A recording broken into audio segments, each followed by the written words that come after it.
My name is Sonia Ullman. I am the Manager of Strategic Communications for Metro Water Services. I am a biologist. I am not a historian. History was not something I studied in school. So most of the information I have in this presentation and the information that's out in the exhibit is information that has been handed down to me from retirees and then backed up by documentation that we've been able to go back and research. The library here in Nashville has been a tremendous help. The State Archives and Library has been a tremendous help in assisting me in researching some of these old documents and some of this old information. Nashville Metro Water Services has clearly been around for a long time. It has not always been Metro Water Services. Nashville is actually here because of the water. Fort Nashborough is where it is because of the water. James Robertson and his party arrived in 1779. They formed the settlement there at the river because of a spring called the Bluff Spring at the time, which is actually at the very end of Spring Street. So right there where the replica of Fort Nashborough is why Nashville was actually formed. Water was actually, spring water was the source of water at the time. 1780, it was provided by the Judge McNary Spring, the French Lick Spring, and the Bluff Spring, which is the one there on the river. In 1796, the legislature actually reserved the title to the spring on the bluff at Spring Street. And they did that so that they wouldn't have privately owned springs dictating the cost and who was allowed to get water and who wasn't. In 1804, they authorized cisterns to actually be dug in the square, and that was filled with rainwater from the market house roof, but was only used for firefighting purposes. At that time, the water in those cisterns was not to be used for domestic purposes. It was so that they could fight fires. They actually had bucket brigades at the time, and every person of age had a bucket at their door with their name on it. And when a fire broke out, they were all to report to the fire, and they would take the water from bucket to bucket to extinguish those fires. In 1806, the legislature then authorized the use of cisterns for domestic purposes as quantity and times allowed. So if you had a lot of fires in the public square, clearly it wouldn't allow you to use it for domestic purposes. But in 1806, they began allowing cistern water to be used for domestic purposes. This is actually where the springs are. You can see Freeland Spring, but actually Judge's Spring, which was McNary's Spring, the French Lick, and the Bluff Spring were all very close. French Lick and the Judge's Spring, as you know, are right near our new ballpark, which was also the location of the historic ballpark. So they were all right in very close to where the residences and the settlement has occurred. But in 1823, they realized that they actually needed a true water system. So they paid Samuel Stacker $6,000 to install a pump at the foot of Spring Street and to pump water into a reservoir. They had purchased property from the Masons. They purchased a small piece of property from the Masons, and he was to pump water from the spring to that reservoir and then out into the square. After about 2 years of work, he got water to the reservoir, but did not take into account all of the rock that we have in Nashville. So installing that water line took up most of his money, and after getting water to the reservoir, he was out of funds. So the city rescinded his contract, purchased the works for $2,500, and decided to go with a new contract.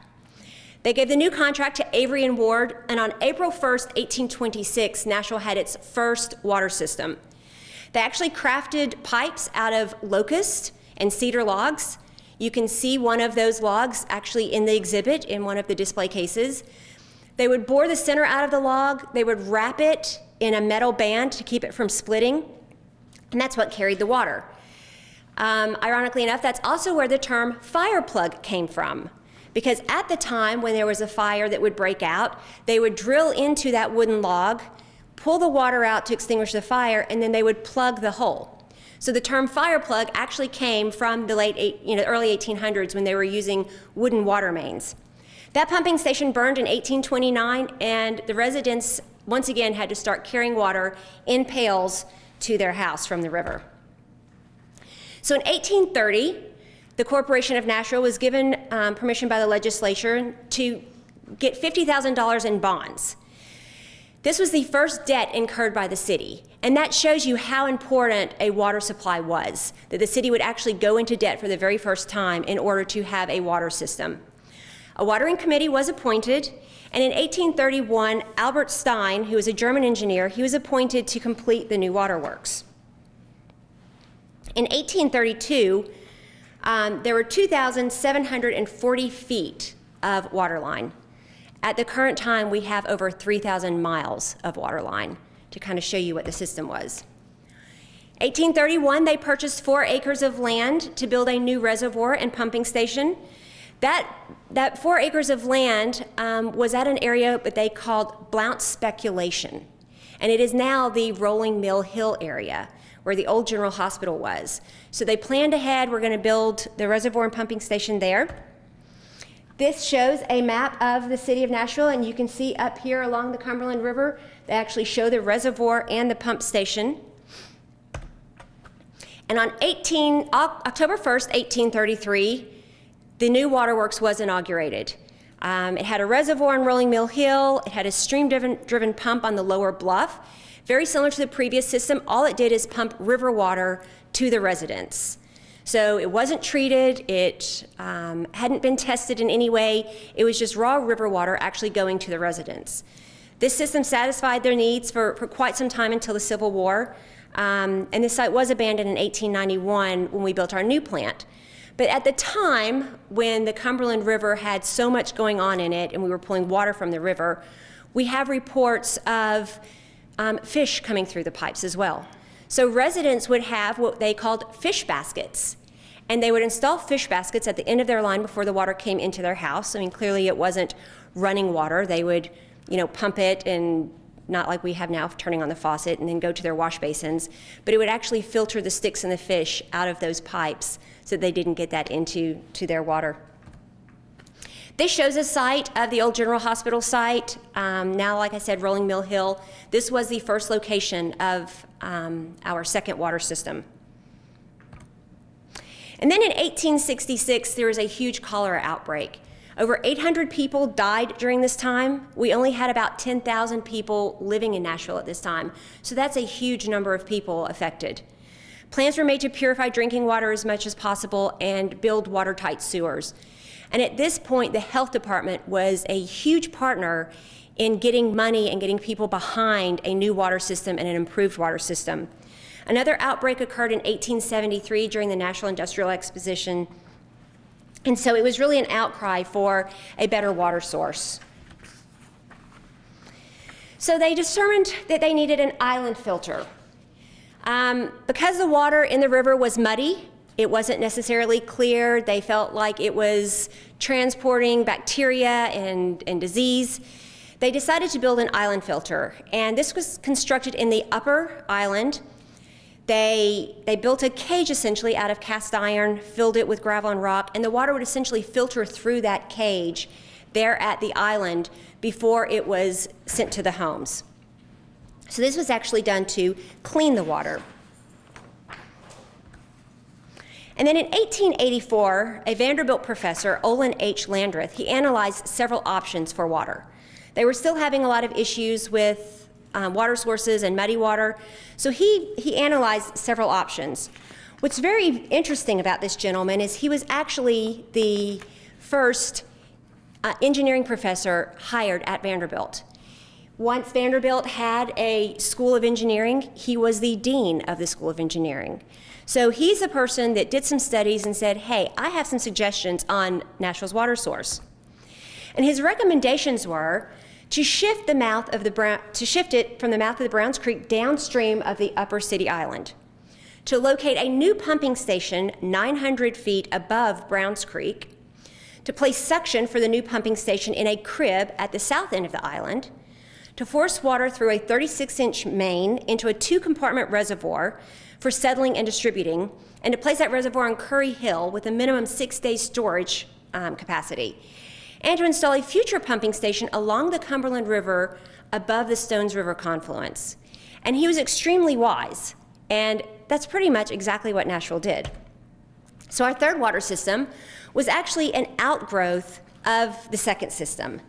We took his suggestions, and started moving forward with our third, and in some ways, current water system.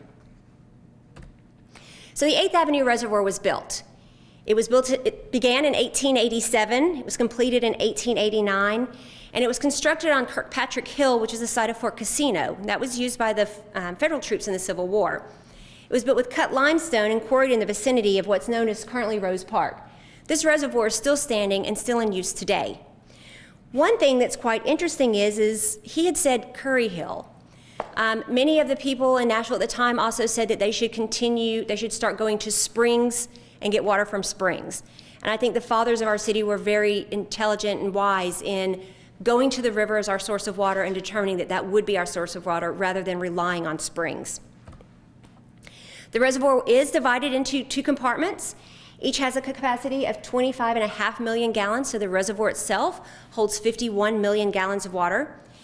Water enters the west basin and it would stand while the mud would settle out. At this point, there was no disinfection or treatment process. Then the clear water, you can see here in this photo, would come across the weirs into the east basin, and from there it would be sent out to the community as drinking water. So basically they would just let the mud and sediment and all of that settle out of the river water, and then that was the drinking water and firefighting water for the community. There was a gatehouse atop the reservoir, which still stands today as well. It was at the north end of the dividing wall, and that is where they actually had the valves and the personnel that would operate the weirs and monitor the distribution and release of water. Then, in 1888, the river pumping station began, which was also completed in 1889, and this was the complete system. So it was powered by a steam engine, utilized 10 million gallons. It was actually a Holly Gaskell pumping engine. We have some information about that in the exhibit as well.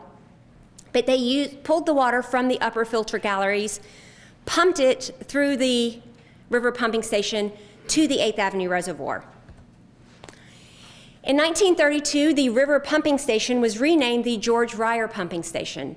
And this was in honor of Captain George Ryer, who was superintendent of the waterworks for over 40 years. He served from 1881 until his death in 1932.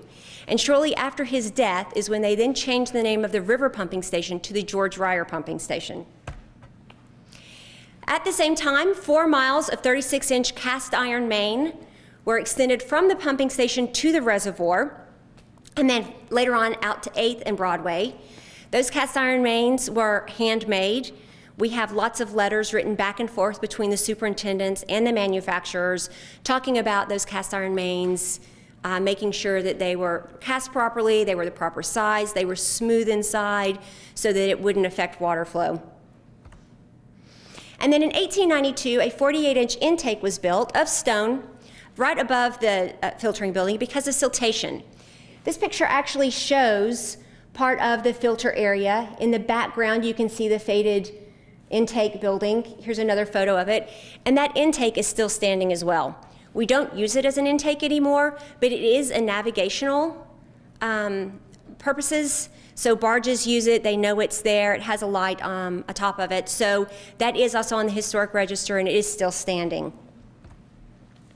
And also in 1897, they extended the filter. So the filter was beginning to silt up. It was hard to keep it clear. Water was beginning to be furnished that was muddy again. So they actually extended the filter and built it. It was a round gallery of stone and wood to allow the water to come through. So this is actually a photo of them extending that filter.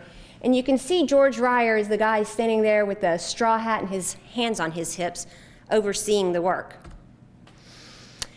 This is actually a photo of the railroad bridge being built across the Cumberland River. And I threw this in here only because many years ago there was a little bit of discussion on which was there first.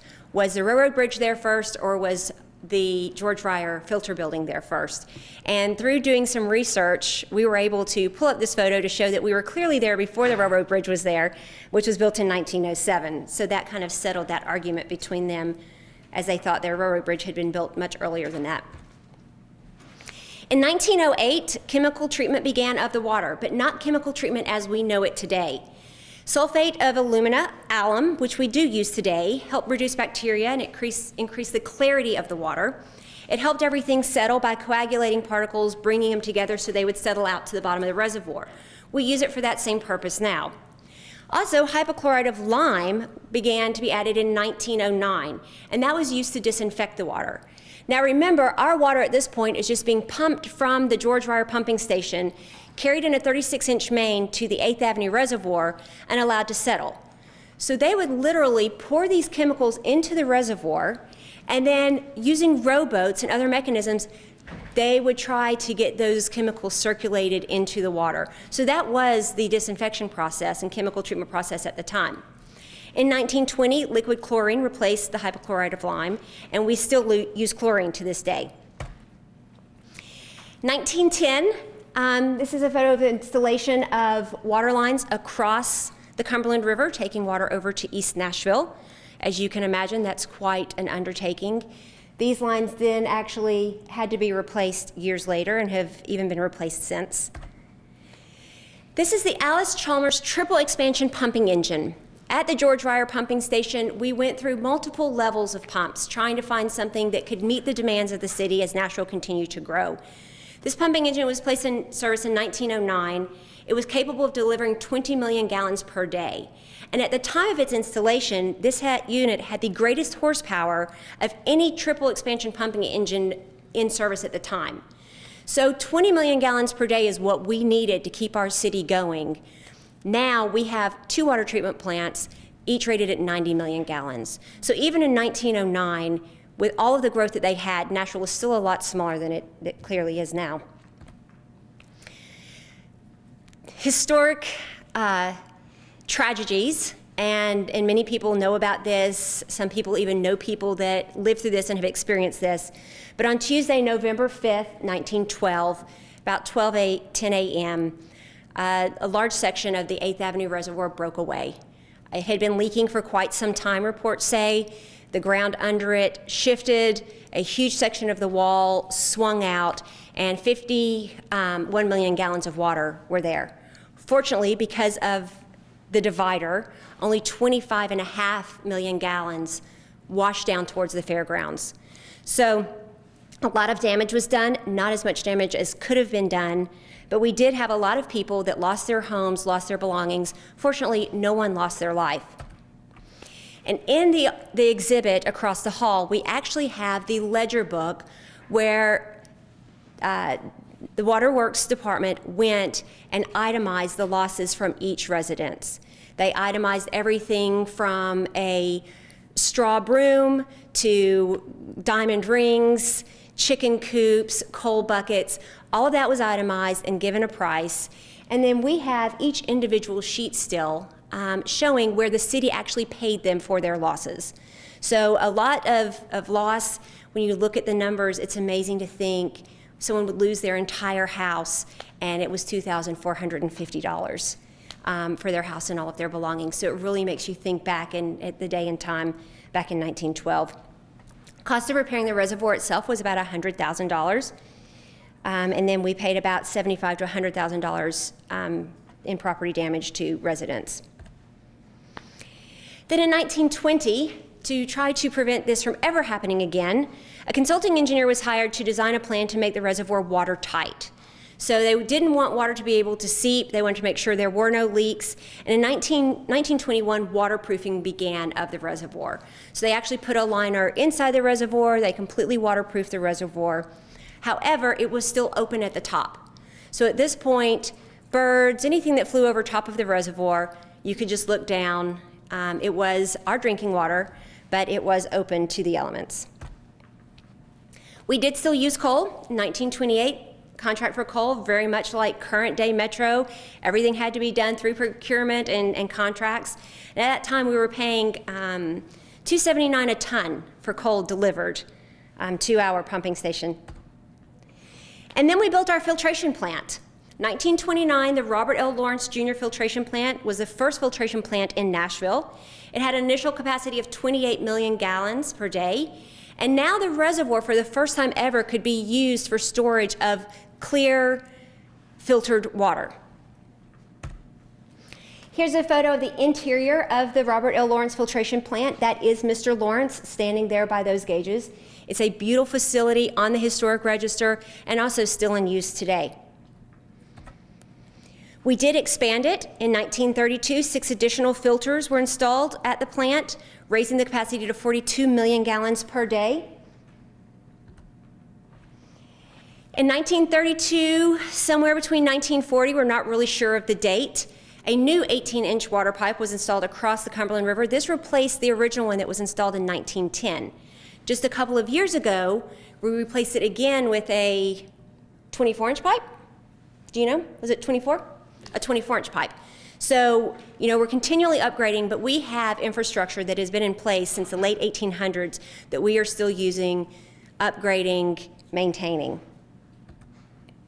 And then the third filter building expansion occurred in 1953.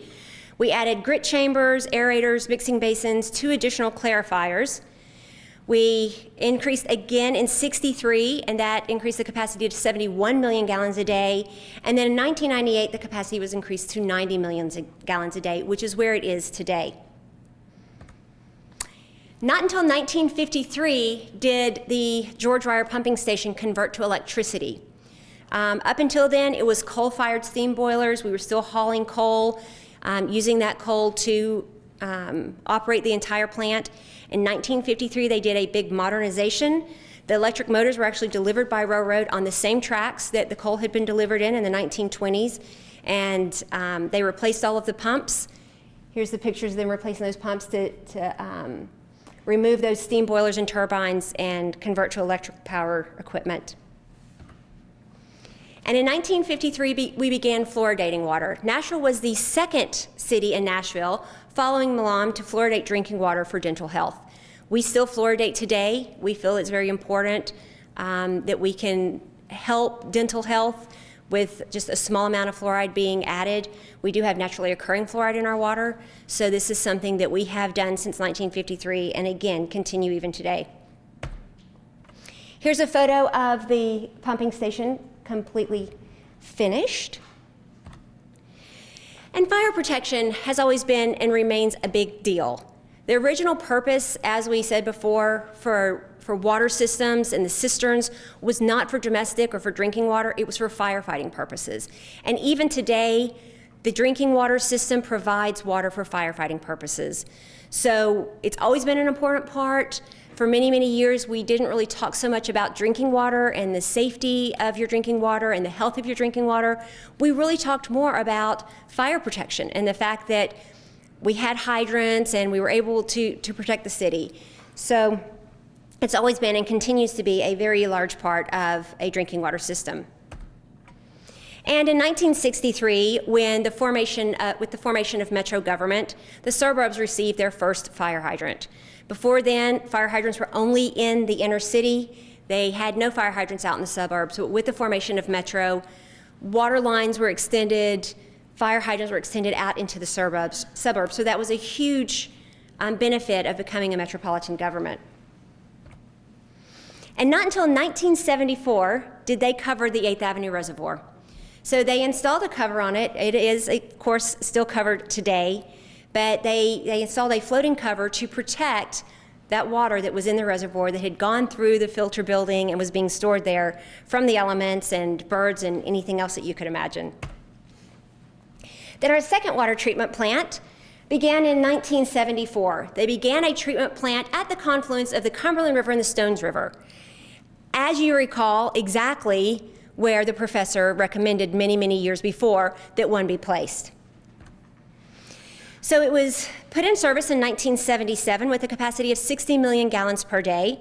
In 1980, it was renamed the K.R. Harrington Water Treatment Plant in honor of one of our long-term superintendents, and remains K.R. Harrington to this day. In '89, we did an expansion of the K.R. Harrington Water Treatment Plant, which took it, and in 1992, did another expansion, some tweaking, and it now has a capacity of 90 million gallons a day as well. However, in the May 2010 flood, the K.R. Harrington Water Treatment Plant was inundated and taken out of service. So the entire city's water supply was what is now known as the Omohundro Water Treatment Plant, the George Ryer Pumping Station, and the Robert L. Lawrence Filtration Building. So the historic 1889 facility was what we relied on as our water source. It took us about a month to get KR Harrington back up and running. We had to do a lot of replacement, a lot of cleaning, a lot of sampling to get approvals by EPA and TDEC. So it was quite an endeavor to have that completed in just 30 days. But our city realized how important it is and how fortunate we are to have 2 water treatment plants. And I think many, many years ago in the 1800s, when the professors were doing studies, they knew it was good to have redundancy. They knew it was good to have ways to expand and ways to improve, and we continue to do that today. Today we have about 191,000 customers. We have 53 water pumping stations and 36 reservoirs. Our distribution system has 3,000 miles of water mains, ranging in size from 2 inches all the way up to 60 inches in diameter. And we also furnish water to 20,000 fire hydrants. So our system has grown tremendously, but it's important to think and look back and appreciate the fact that 1/2 of our system is still that system that began in 1889. So we are still using that filtration building, that pump station. We've clearly made upgrades. It's gone to electricity. We've expanded it. But that infrastructure is still in place.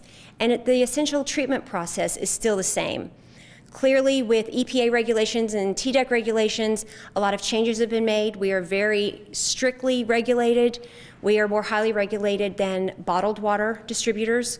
So we take hundreds of samples on a given day, not only in the river, but within the treatment process and out in the community to make sure that the water we provide is of high quality and is safe and is healthy water. We are planning for the future as well. We are replacing chlorine gas with on-site generation of hypochlorite at both of our water treatment plants. We are doing some chemical feed improvements. We have a new electrical feed building at KR Harrington. We're elevating a lot of stuff above the floodplain. We all know that the 2010 flood affected a lot of people. Ironically enough, when the KR Harrington water treatment plant was being built, it suffered some flood damage at that time as well. We never thought it would ever happen again. It was a devastating flood. Happened in 75, it won't happen again. And unfortunately, it happened again and even worse in 2010. So we are elevating a lot of our chemical feeds. We're elevating the electrical building. And we've also purchased the old Mannheim Auto Auction property on Lebanon Road. That is adjacent to our Omohundro complex. It's just up the hill. Our system services building has just recently moved out there, but it gives us room to expand our water system. So as Nashville grows, right now we have 2 water treatment plants capable of pumping 90 million gallons per day. Our average usage is about 110 million gallons per day. So we still have plenty of capacity, but as Nashville continues to grow, companies continue to move to Nashville, we want to make sure that we have a plan for the future and we have the ability to expand. So we've done that. We've got that built into our future goals and plans as well. We hope you'll keep up with us on our website, www.nashville.gov/water. We also have a Facebook page and a Twitter account. I will be happy to take any questions. As I said, I am not a historian, I'm a biologist. This has been a really fun project to work on. We have some really cool stuff in the exhibit that we had a lot of help gathering, and I hope you'll come to our next presentations. We have a great presentation by the Cumberland River Compact next week talking about the history of the Cumberland River, and then Carol Busey, our Nashville historian, will be talking about the history of Nashville the last Tuesday of the month, since Monday is actually Memorial Day. So if anyone has any questions, I'll do my best to answer them. Awesome. Well, thank you so much for coming.